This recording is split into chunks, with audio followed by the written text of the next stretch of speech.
Mesdames et messieurs, bienvenue dans ma petite vidéo.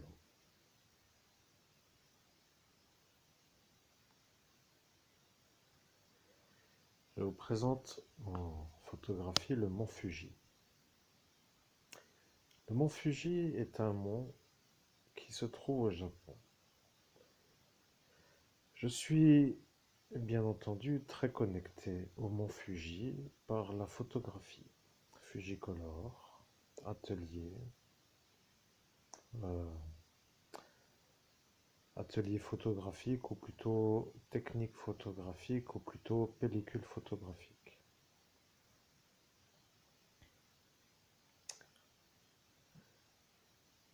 Je suis à cet instant, même si les gens ne le savent pas, en connexion avec Fuji, pour dire le mont Fuji.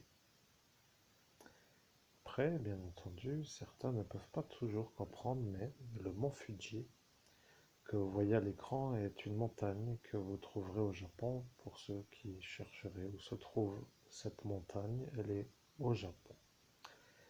Je suis le meilleur médium au monde. Vous comprenez, je suis un homme qui n'est pas aimé des Français. Je n'ai pas en ce jour autre chose à dire que ça. Je ne sais pas pour quelle raison. Est-ce parce que je suis lorrain? Est-ce parce que mes idées politiques dérangent certains qui ne sont plus déjà dans la bonne manière d'être de cette normalité? Est-ce que ma manière de faire réfléchir les gens peut poser des problèmes à ceux qui veulent diriger un troupeau d'aveugles? Allez savoir, de toute façon, je ne suis pas dans ce qui s'appelle l'endroit où je serai épanoui. Bien sûr, le Japon est un endroit un peu lointain et je sais que les Japonais n'aiment pas trop être vus comme des êtres qui ne peuvent pas dire que le mont Fuji est un mont qui ne m'a jamais vu. Et bien sûr, vous qui dites que je ne suis jamais allé au Japon pouvez dire que je ne suis pas connu du mont Fuji. Et lorsque, à l'époque de cette époque, il y avait les pellicules photographiques qui s'appelaient Fuji Color, moi, je t'ai vu du mont Fuji. Voilà ce que je voulais que vous sachiez, parce que le mont Fuji est un mont qui élève les consciences vers une sorte de dimension supérieure. Bien sûr, je sais que ça, pour vous, ne veut rien dire, mais pour un médium, c'est comme de percevoir un autre monde. C'est comme pour dire, par exemple, de passer au-dessus des nuages, pour dire ce qu'il y a au-dessus. Bon, pour moi, le médium, c'est un peu comme cela que j'explique les choses. Je suis un médium et j'accède à un plan de connaissance supérieure. Le mont Fuji tire ses pieds dans le brouillard et l'élève jusqu'au-dessus des étoiles. C'est ça que vous voyez à l'écran. Vous comprenez? Vous voyez une montagne avec les pieds dans le brouillard et la tête dans les étoiles. Ce que je veux dire est simple à comprendre. Il y a dans ce monde ce qui est vu et dans un autre monde ce qui est à voir pour y être. Comprenez-vous ce que je veux dire? Je veux dire, si vous êtes sur Terre, en dessous des montagnes, en dessous des nuages, vous ne voyez rien de ce monde. Voyez-vous, il faut monter. Et lorsque je monte, je vois le monde qui se trouve en bas et le monde qui se trouve en haut. Vous voyez, c'est ça, être un médium. Vous voyez une nouveauté, une nouvelle vie.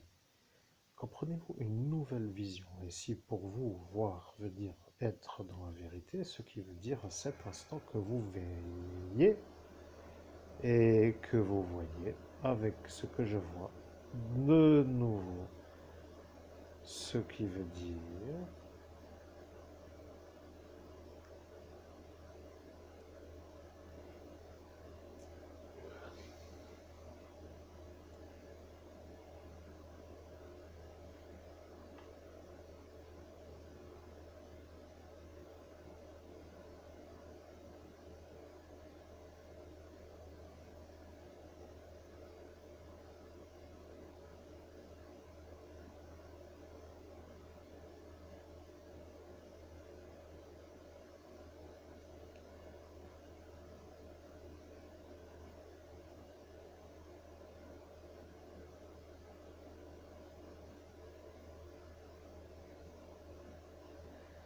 comprenez ce que je veux dire. Il y a Dans le monde, ce que vous voyez, il y a des voiles. Et au-delà des voiles, il y a une autre vérité qui s'appelle une autre vision, une autre manière de voir. Vous comprenez, il y a ce qui s'appelle le monde au-delà de la vision. Bien sûr qu'avec un peu d'humour, vous verriez, si vous êtes assez discernateur, l'homme invisible à l'écran avec la femme invisible à l'écran, vous comprenez. Je peux dire aussi que parfois un peu d'humour, ça aide à détendre. Regardez si vous voyez la femme invisible à l'écran ou si vous voyez l'homme invisible. Et bien sûr que vous qui êtes à cet instant, vous posez la question, mais où est l'homme invisible? Êtes un peu à vous rendre compte que s'il n'est pas visible, qu'il ne peut pas être vu. Voilà ce que je veux que vous compreniez. Le monde au-delà du regard humain signifie au-delà du voile, au-delà du brouillard. Vous voyez, ceux d'en bas qui sont dans les nuages du bas, sous les nuages, dans les lumières du bas, ne peuvent pas voir ce qu'il y a au sommet de ce mont Fuji. Pour voir, il faut monter. Je fais court parce que pour aujourd'hui est une simple vidéo qui s'appelle la distinction des étages. Pour comprendre une chose, cela veut dire les visions qui s'appellent les visions de l'environnement ne sont pas les mêmes en haut qu'en bas. Pour dire en haut de la montagne, vous ne voyez pas ce qu'il y a en bas. Pour dire que dans la rue de cette ville qui se trouve au pied du mont Fuji, vous ne voyez pas ce qui se trouve en haut. Cela est pour vous la certitude qu'il y a un voile. C'est ça ce que je veux dire. Il y a un voile qui vous empêche de voir. Le monde parallèle au regard humain, qui s'appelle le monde invisible, n'est pas toujours invisible aux yeux de ceux qui le voient. Mais pour le commun des mortels, il y a ce qui s'appelle l'impossibilité de le voir. Long est le travail de la méditation pour arriver à distinguer au-delà du regard humain. Long est le travail pour voir au-delà du voile.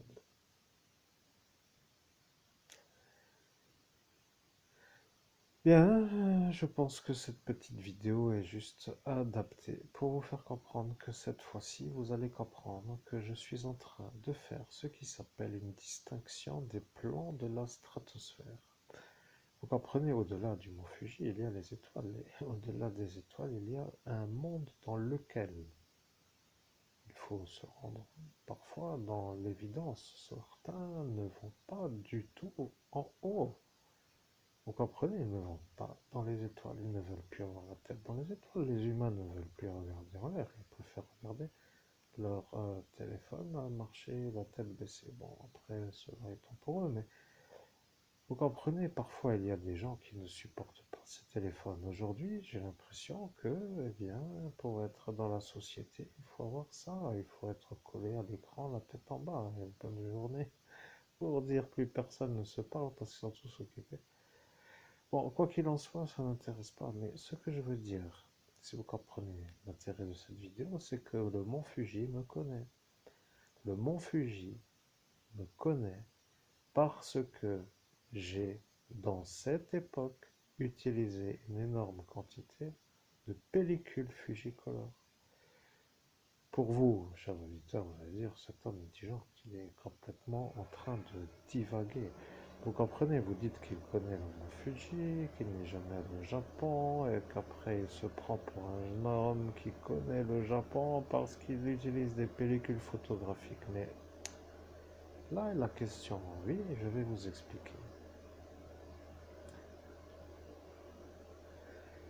La première des choses que je dois vous dire est quand même que les pellicules Fuji sont fabriquées dans la manière d'être fabriquées, dans une certaine manière d'être fabriquées. Vous comprenez? Après, si vous ne comprenez pas, eh bien, ça pourrait toujours être un peu comme cela, mais...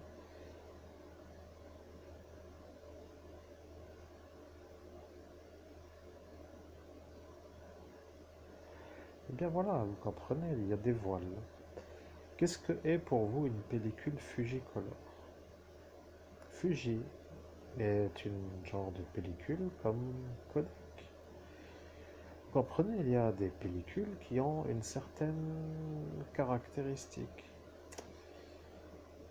Il y a toute une industrie qui connaît très bien la distinction entre Kodak et Fuji.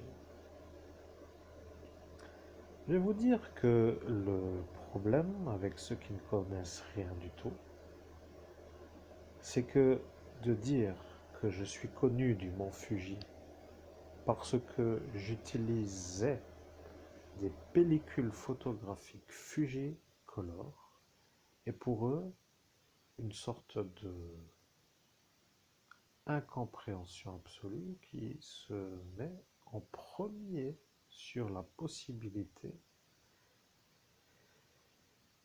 Vous comprenez? Tu ne peux pas être connu du Japon si tu n'es jamais allé au Japon. Maintenant, moi, je vais vous dire, je peux être connu du Japon parce que j'utilisais des pellicules Fujicolor. À ce distinguo, vous allez dire, mais selon votre paramètre, bien entendu, mais explique-nous pourquoi. Mais je vais vous dire, si vous voulez écouter, la pellicule Fujicolor est une pellicule qui porte un nom qui s'appelle Fuji. Fuji est un mont qui s'appelle le mont Fuji. Le mont Fuji est sous vos yeux et il y a sous ce voile des lumières. Celui-là qui sait que Fuji est apparu avec l'énergie de faire cette photographie est en train de voir apparaître maintenant le mont Fuji. Vous voyez, imaginez-vous que vous pensez à cette montagne et que vous voyez devant vous une sorte de montagne et que dans cette montagne apparaissent des lettres. Bien sûr, et là est de nouveau l'intrigue. Pourquoi des lettres et pas des signes alphabétiques japonais? Eh bien, je vais vous dire.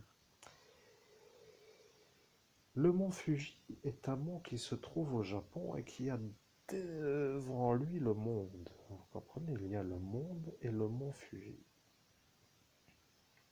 Les Japonais connaissent leur écriture.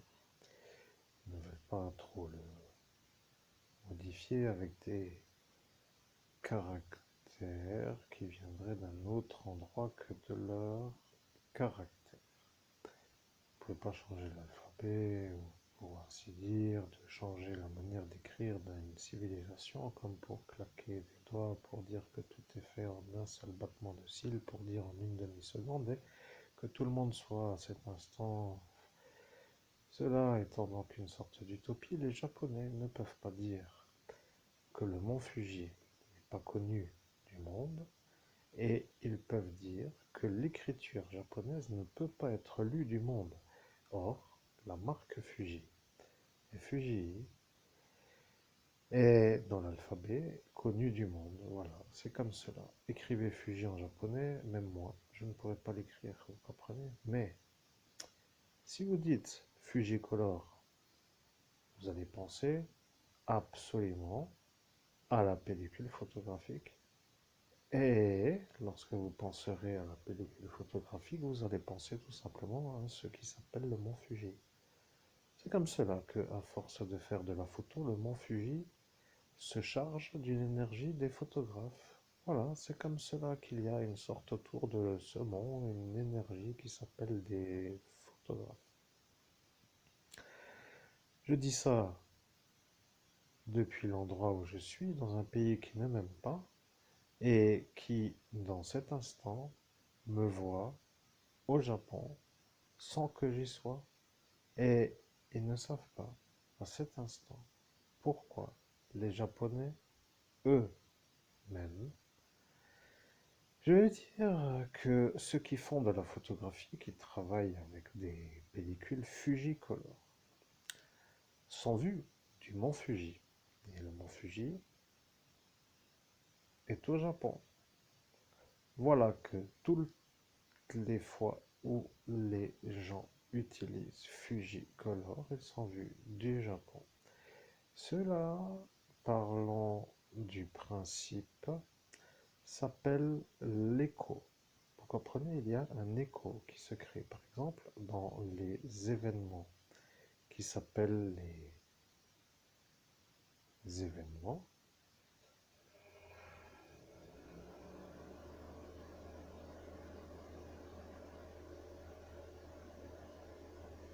Eh bien, il y a les récurrences. Vous comprenez, récurrence signifiant les échos qui sont de ce fait récurrents.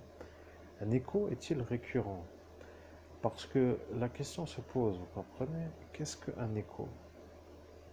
Et pour ainsi que cela soit un peu compris, qu'est-ce que est la récurrence? Imaginons que un écho soit une sorte de...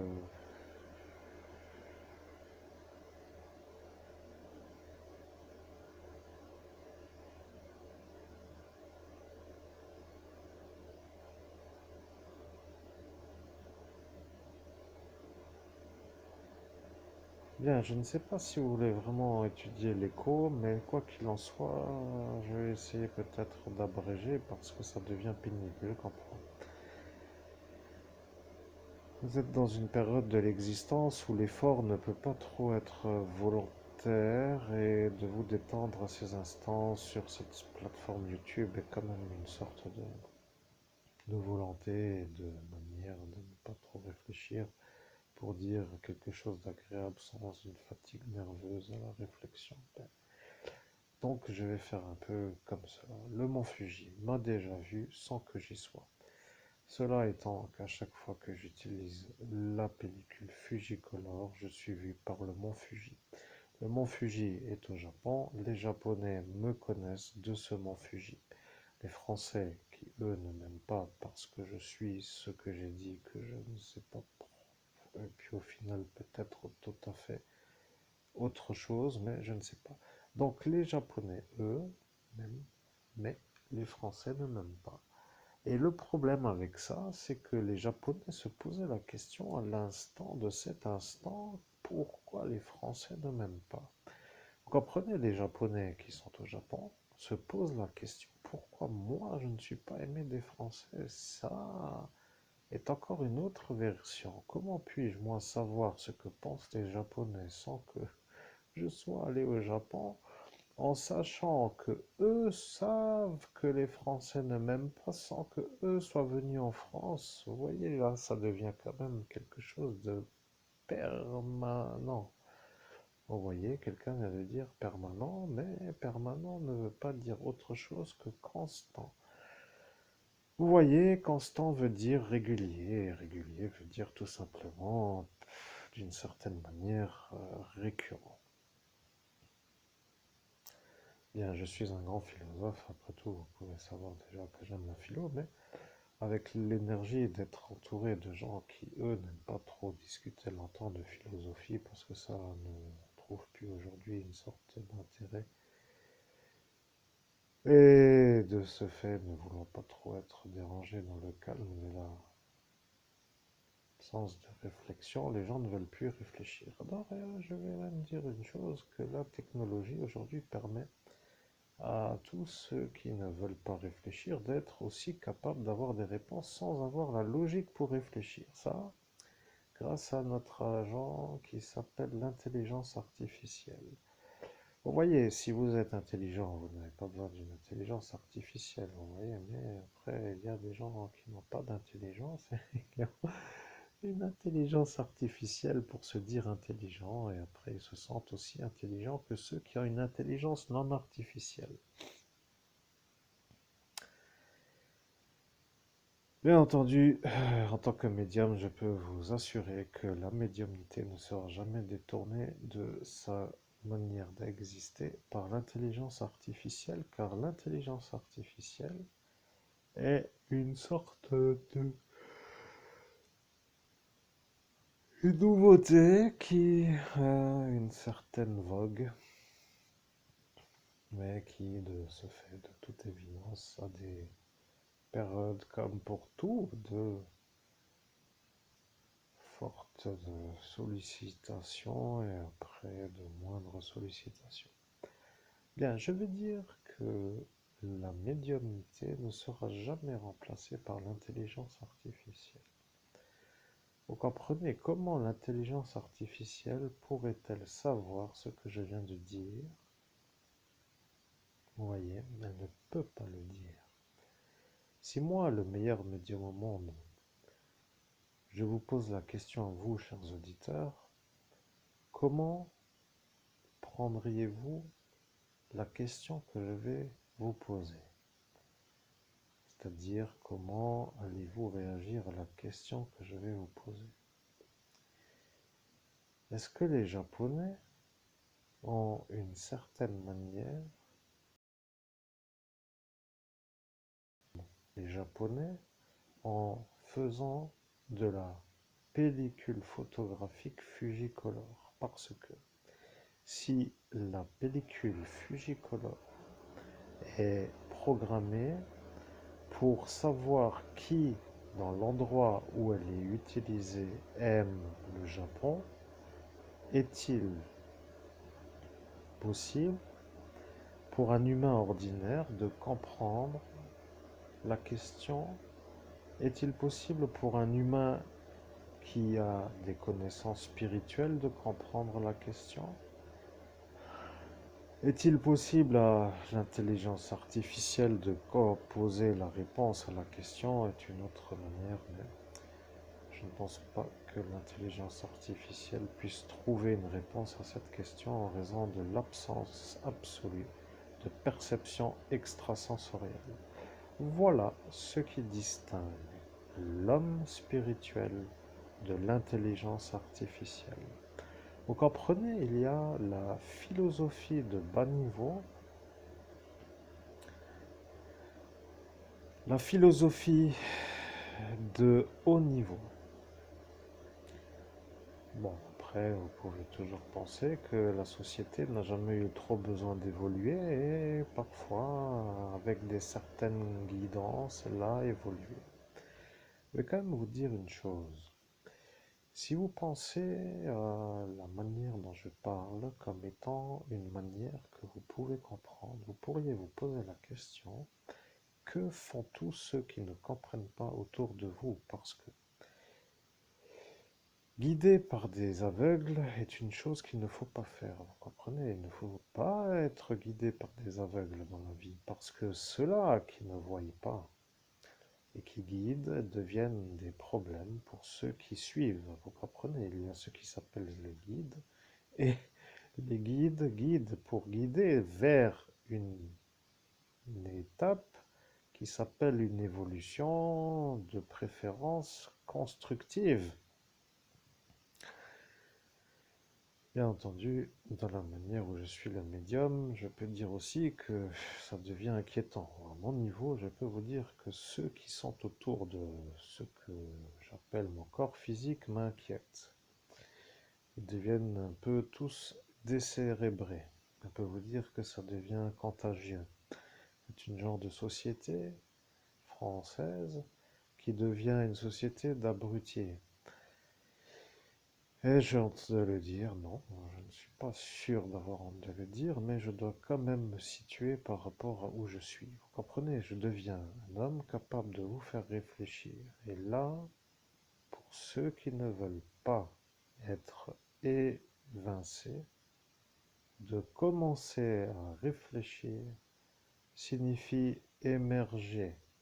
Vous comprenez, probablement d'un sommeil profond, mais émerger pour arriver à une évolution qui s'appelle un chemin que certains ne veulent pas que vous fassiez. De fait, ils sont satisfaits de ne pas vous voir faire un chemin qui pourrait vous amener à une conclusion qui s'appelle une réflexion aboutie sur un sujet qui a été à étudier. Imaginons que vous soyez depuis longtemps sorti du scolaire, pour dire comme moi. Vous vous rappelez certainement de votre période scolaire. Moi, je me rappelle de certains passages de cette période scolaire. J'adore être un homme avec une mémoire sans faille. Je suis un homme qui a une mémoire extraordinaire. Alors là, je peux vous dire que ce que vous m'avez fait est pour moi une sorte de déclaration de guerre. Bien entendu, vous pouvez rire, riez, riez. Vous avez l'occasion de rire pendant un petit peu de temps et vous comprendrez qu'après avoir bien ri, vous vous demanderez même pourquoi vous avez ri. Vous comprenez? De fait, ça va être un peu simple à comprendre si vous comprenez. Je suis en train de faire une médiumnité avec le mont Fuji et le mont Fuji m'a connu à l'époque des photographies que j'ai fait en photographie argentique avec la pellicule photographique Fujicolor. Pour moi, le médium, de parler de ce sujet me fait rentrer dans une sorte de résonance. Cela, pour vous, auditeurs, ne veut pas dire grand-chose, mais pour moi, ça veut dire de devenir proche de l'instant. C'est ça ce que je veux que vous compreniez. Je parle de ce mont Fuji et de cette pellicule Fujicolor et je veux revenir à l'instant où le mont Fuji m'a vu avec les pellicules Fujicolor, sans que, bien sûr, je sois moi arrivé au Japon et sans que le mont Fuji soit venu en France, mais à cet instant, je peux vous dire que ceux qui savent sauront pourquoi moi, je ne suis pas aimé des Français. Vous comprenez? À la question pourquoi je ne suis pas aimé des Français, vous devriez, si vous avez la capacité, vous poser la question si les Japonais savent déjà la réponse à la question qui vient d'être posée avec le décalage d'une vingtaine d'années en raison de cet instant en ce jour où je pose la question aujourd'hui. Il y a dans les spirituels des êtres d'une certaine hauteur. Vous voyez, il y a des êtres qui ont une force de pouvoir faire des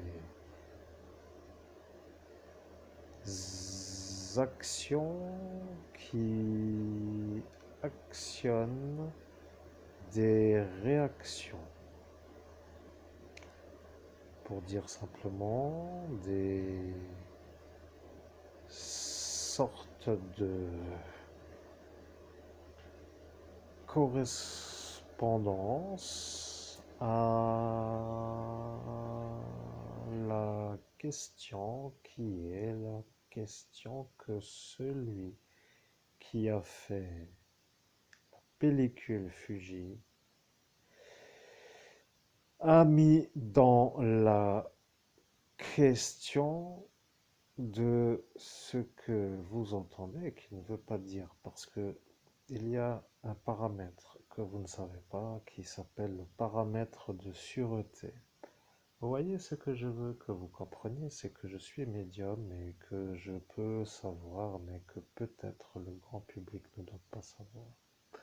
Pourquoi moi, le médium, devrais vous dire comment a fait le fondateur de cette entreprise Fujicolor pour intégrer une action qui s'appelle de découvrir qui aime le Japon à travers la diffusion des pellicules Fujicolor, avec la possibilité de voir au-delà de ce qui s'appelle le brouillard pour savoir qui dans le monde aime les Japonais.